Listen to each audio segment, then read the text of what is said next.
We have a representation of 30 countries, wherein the French-speaking students are represented, and they are eager to know your opinion on the issue that we are debating today.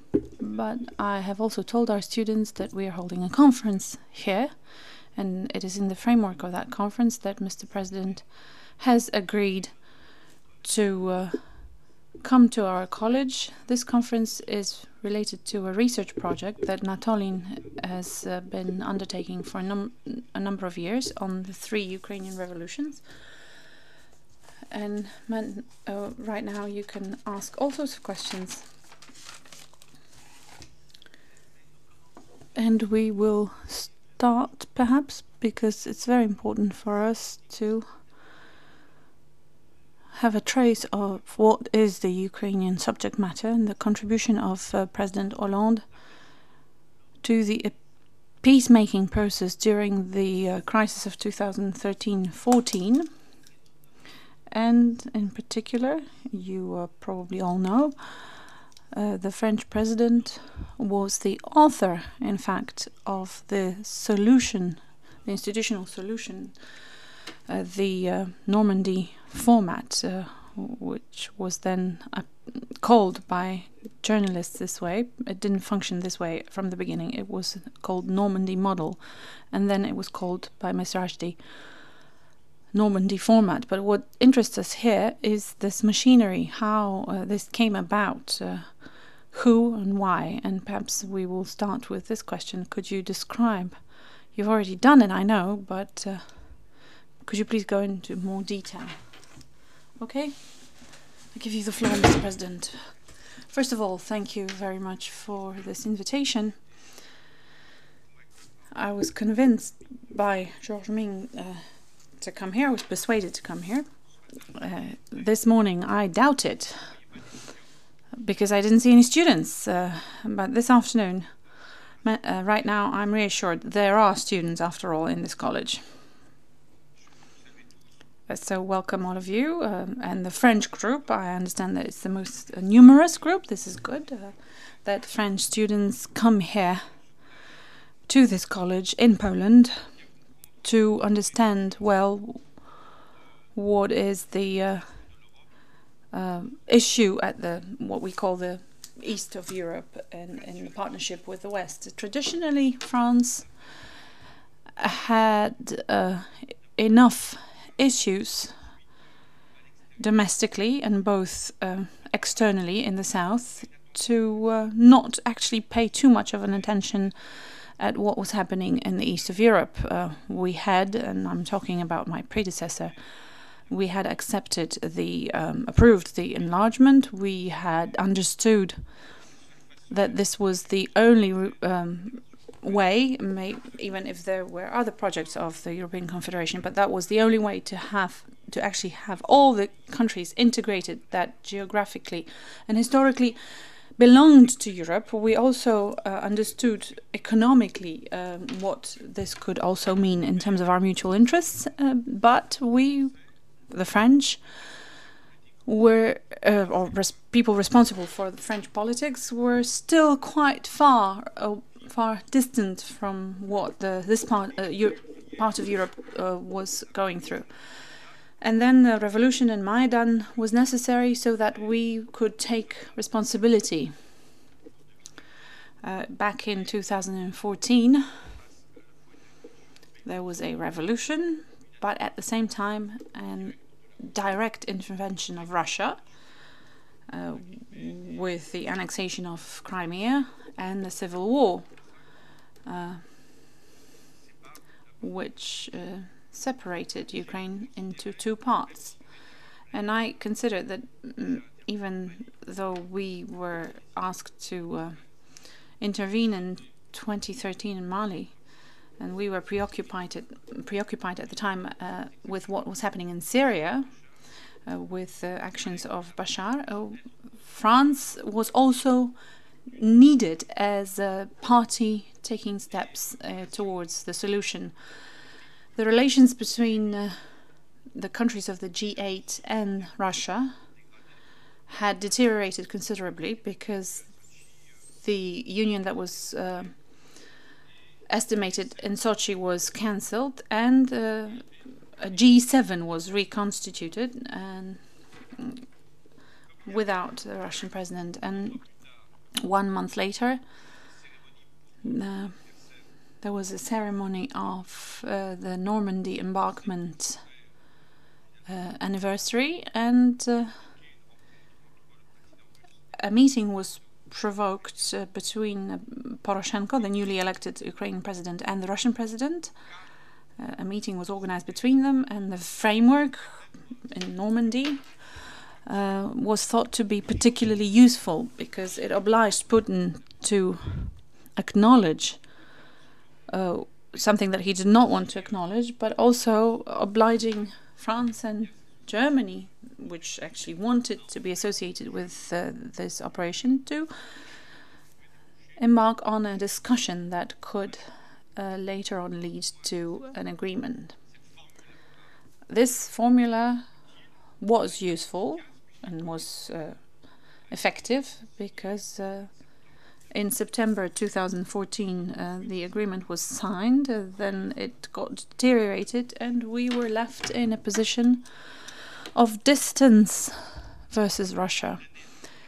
In late 2014, together with the Chancellor Angela Merkel, we decided that we needed to retake the initiative. In January, there were the coup, the assassinations of journalists in Charlie Hebdo, and also a hostage situation. And we had enough to do at the time, you could have thought, vis-à-vis the terrorist attacks. And also we were busy with what was happening in Syria and Yemen. So to be exerting pressure on Russia, but also that gave us the opportunity to take initiative, and what ensued was the Minsk meeting. I could perhaps talk about it in more detail if you wish, but what is important here is that for the first time France, together with Germany, which perfectly understood that it was in their interests to include France in the game, France was able to play a role to regulate, to solve a conflict, the crisis in Ukraine. I will now give the floor for a moment to Dr. Pavel Kowal, who, as you know, is a co-chair of this project of the research on the 3 revolutions. You have the right to ask 2 or 3 questions, and then I will give the floor to you, to the audience. President, since you have very well told us about various elements of the background of the decision on formulating the Normandy formula, mine is a simple question. What was your strategy as the French strategy? What was the role that France saw for itself strategically? That of a mediator? Or did France perhaps want to also win something for itself, which is natural? So how did you see the French strategy in this project? And the second one, what was your perception of Putin's strategy? How did you at the time rate his intentions in long-term intentions?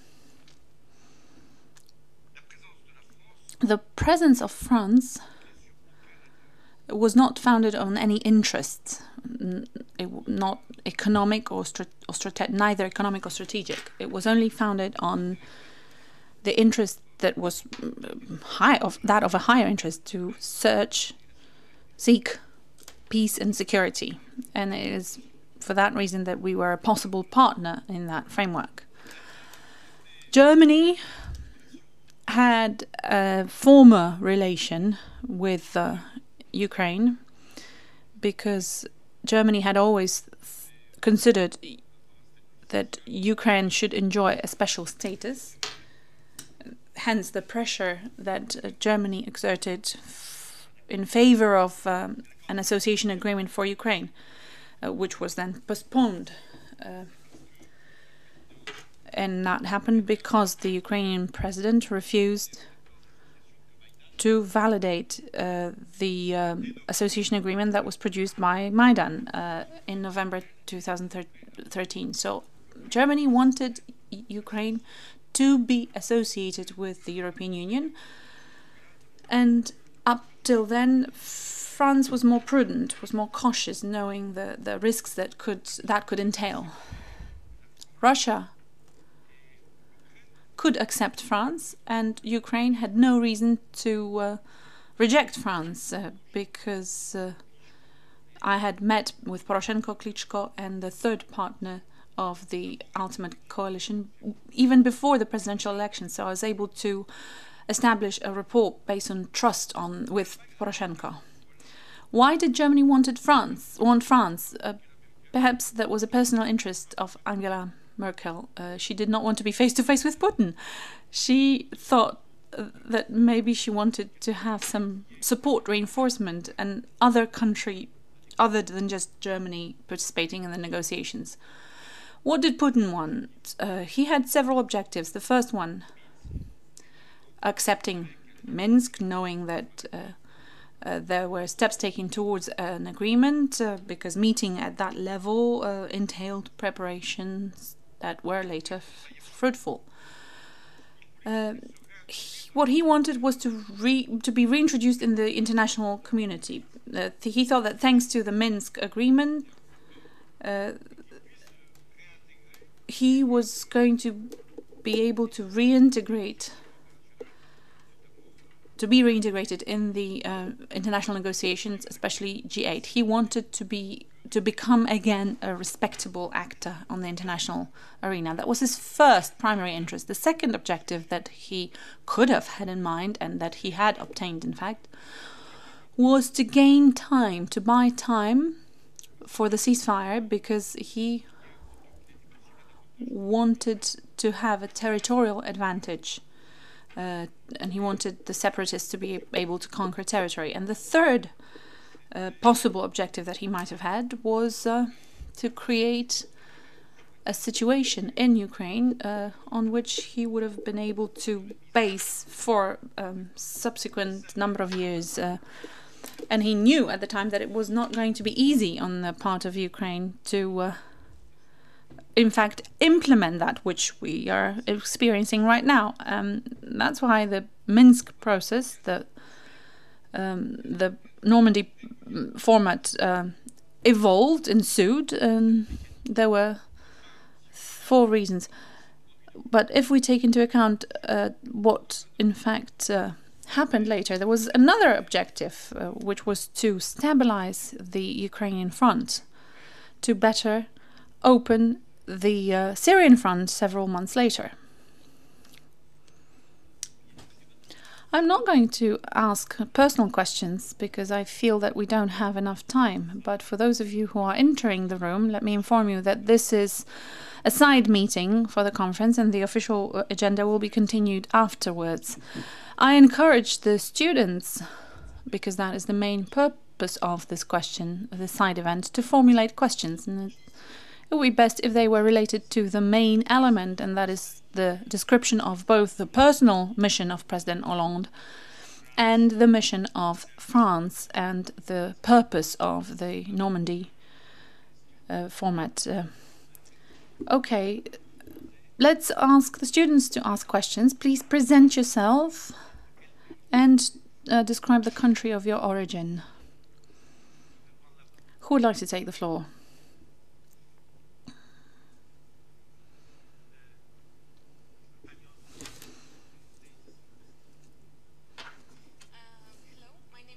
I'm from Ukraine. Thank you very much that you visit college. I would like to ask you, now everybody discuss idea about a peacekeeping mission in Ukraine, and I would like to know why this idea didn't come up earlier.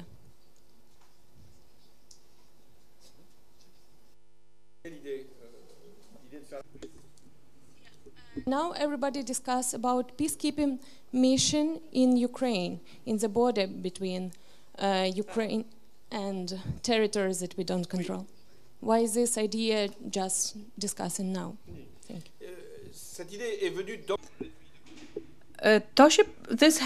This idea, in fact, appeared earlier. Poroshenko mentioned that idea several times.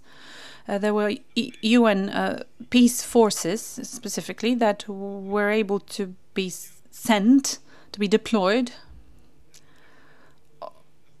to the border. So we cannot say that it's a new idea, really.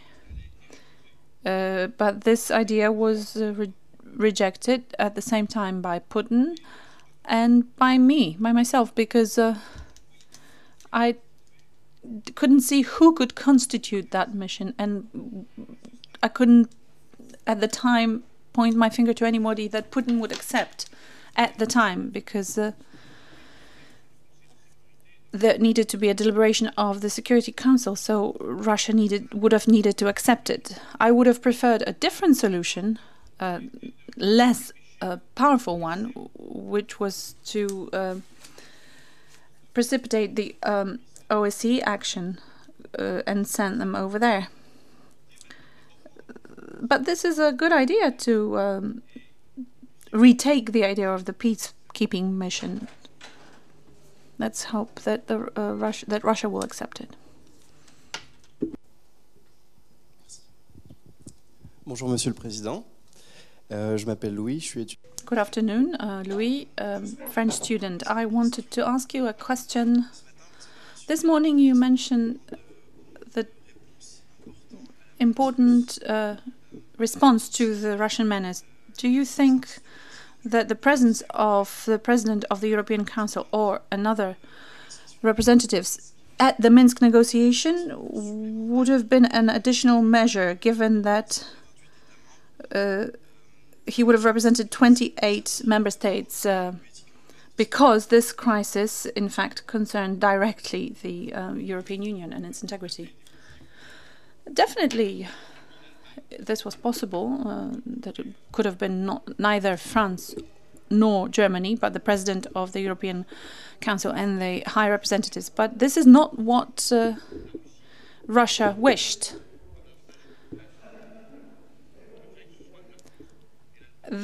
Ukraine wanted France and Germany. We did not want to act alone, Angela Merkel and me. We saw that the European Council had a certain mandate in that area, and we were aware of the progress or the failures. We had to then report to the European Council, because the European Council needed to take sanctions and then extend them. So the following day, after the Minsk agreement, there was a planned meeting of the European Council, so that we were able to report to the Council what we had agreed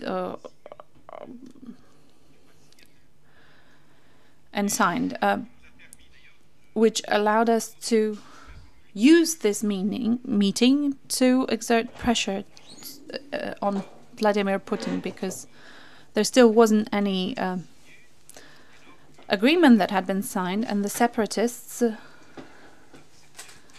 hadn't accepted the terms of what we had concluded. So together with Angela Merkel, we went to see Putin, who was residing in the palace in Minsk, and we said that we were going to leave, that there was going to be a failure, and that the European Council was going to demand that sanctions be reinforced because we had not achieved our goal. And then at that point, the Russian president contacted the separatists, and then the agreement was ultimately concluded. So we hadn't really done it parallelly to the European institutions, but in the name of the European institutions. But it needs to be, they need to be represented by member states, that have the European interest in mind rather than the national interests to achieve this sort of progress. Because the time that we have is very limited with Mr. President, so we have time for 2 or 3 very short questions. Ici derrière. Pardon. Bonjour, Monsieur le Président. Désolé, tu as dû vous retourner. I come from Belgium, French speaking, and I would like to take the opportunity to ask you, as a former head of state, in a situation of crisis like here in Ukraine, or the migration crisis in Europe, there is always the security, military and humanitarian aspects. So, as head of state at the time,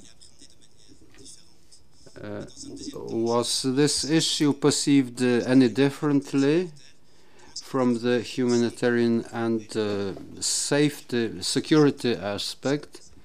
How was it reflected in the Council? I don't distinguish humanitarian versus security, because if there is no security, you generate enormous humanitarian crisis, like you have in Syria today, which is a humanitarian issue. So you open corridors for the victims, forced to leave their homes, and maybe even exposed to death from bombs of the regime. So we need to apply also a security aspect. If we get it wrong, we aggravate instead of mitigating the conflict. And now the position of Europe. In any case, it refrains from applying the security measures because it doesn't have the means. So there is a security aspect as the task of NATO, but not all EU states are members of NATO.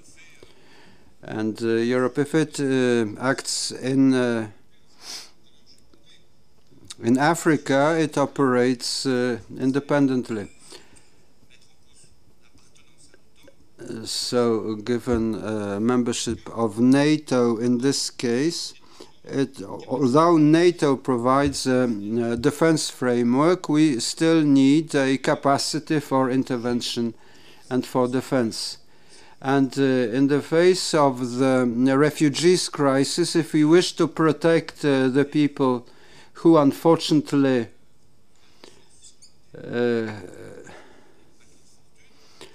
have taken the risk of crossing the Mediterranean, we need to have the security means in order to implement our policy, including its humanitarian aspects. Maybe we can take 3 questions at a time to make it more efficient. Good afternoon. My name is Karolina. I am a Polish student. You have mentioned the independence of the EU, not only economically, but also in defense. So could you say something about European defense and something about the Weimar Triangle?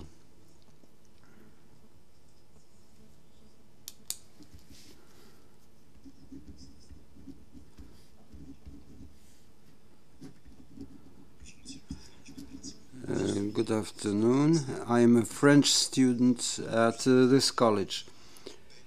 When we talk of peace, which is a key word which keeps surfacing in the discussion, in an interview in Le Monde, may I quote your statement?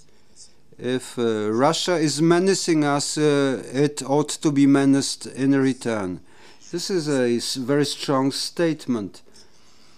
So I have a double question. First, why this change of language?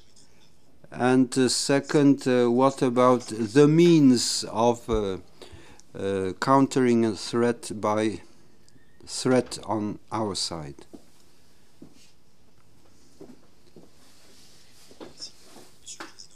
Good afternoon, Mr. President. I'm also a French student. Talking about the Minsk process, why doesn't it progress anymore?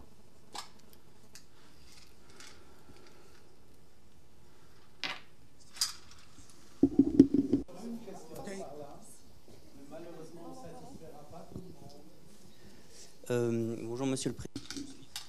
I am also French.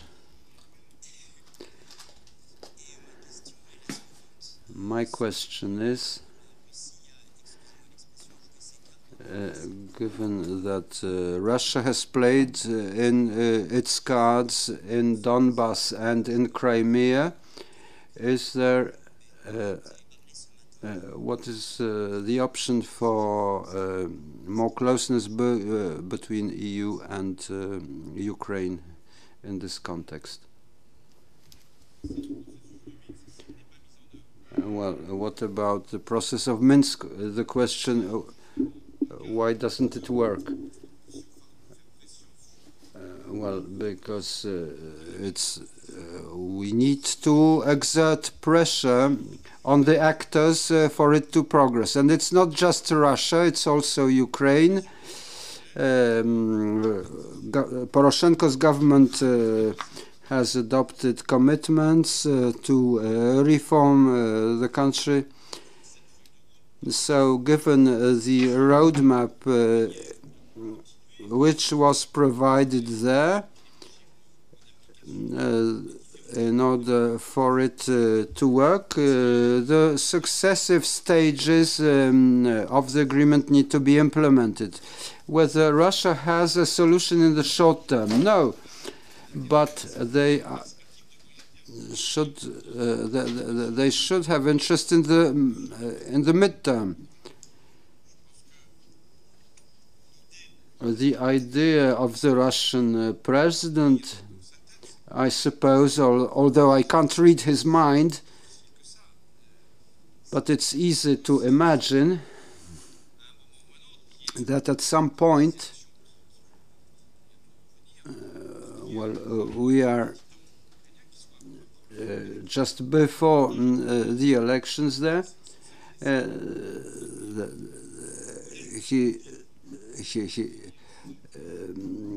Putin has plenty of time, probably another 6 years, because we can anticipate the election result. And that's a great advantage for him compared with elections in other countries. He knows that he will have 6 years ahead with opportunities to act. And during these 6 years, there will be elections in Ukraine, so he will try to exert influence there. So he is in the game,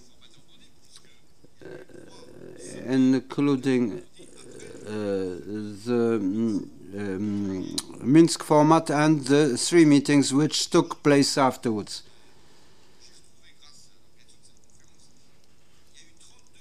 And there have been 32 teleconferences between Putin, Poroshenko, Merkel and myself. During 2 hours talking, the 4 of us. And Mrs. Merkel and myself, we are not very talkative since, because we are waiting for a follow-up, not only in the form of a summit, but of some progress in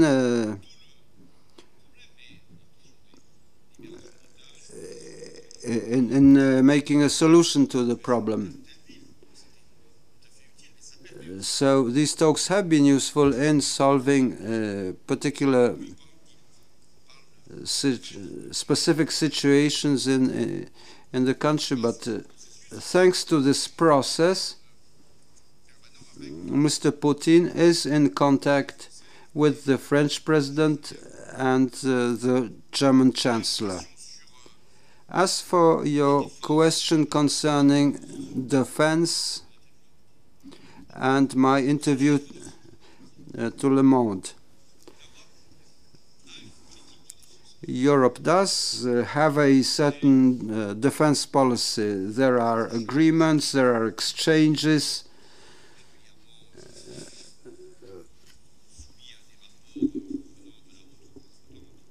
And we have reports on security of the High Representative. But is there a defense system of Europe which would coordinate, for example, the armaments procurements or a corps of armies which provide defense for Europe? No, this doesn't exist. There was also this procurement, failed procurement of helicopters from France for Poland.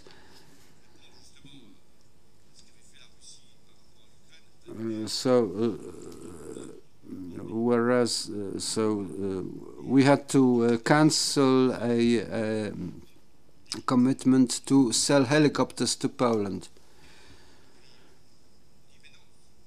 But the contract was cancelled and Poland decided to buy American helicopters. Well, if in Europe we don't buy from each other defense material, then how can we speak of European defense? France has a defense policy, or Germany, but doesn't make a real defense effort in terms of its budget. When France intervened in Mali in 2013, we asked for support from other European countries, especially for the transport of troops and arms, and Mrs. Merkel was very frank. She said that in order to provide transport planes to carry military material, she would have to ask the Bundestag for approval. Or if there was a matter of intervention, of counter-terrorist threat, and asked other countries, we risk that before we get the answer, the battle is over. So European structures, when we talk about Europe after Brexit, it seems to me that the Brexit in economic terms is less of a challenge than in terms of its consequences for military defense or even for humanitarian interventions. And Russia. Russia, of course, is a threat, is threatening us. And it's not our fault. But it's our duty to recognize that. We can see this on the example of Ukraine, of Syria.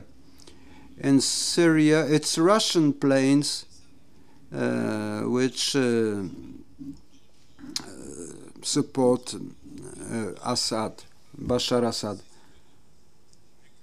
And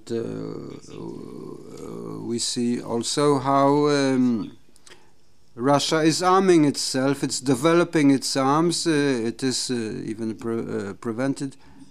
And this is to the advantage of Russia's defense, but it's also a threat because it also implies offensive means, and we also should have adequate means. Well, France can claim that it has nuclear weapons, but we need to apply also other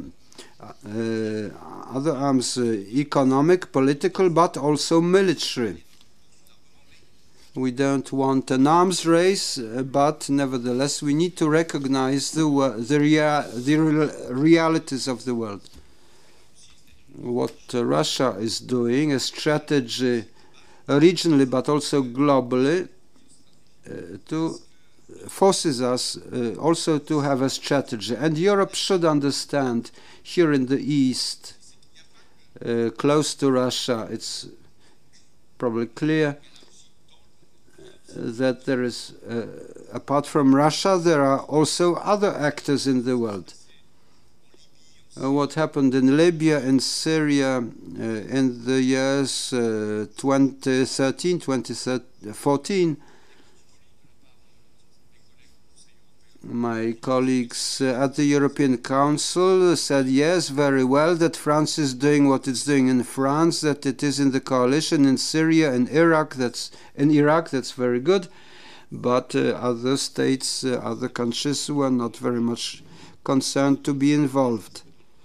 And then facing disasters in the world, it leads to consequences for Europe. We can't just look at our immediate neighborhood, which consists of Russia, of Turkey, with which we also have problems. The Maghreb, our neighborhood, is much broader. And everything that happens in the world affects us, and Europe can't be a closed fortress. It built itself as an open continent and is the first to be vulnerable to attack. We probably can't hold you up too long. You can't spend the night with us like in Minsk.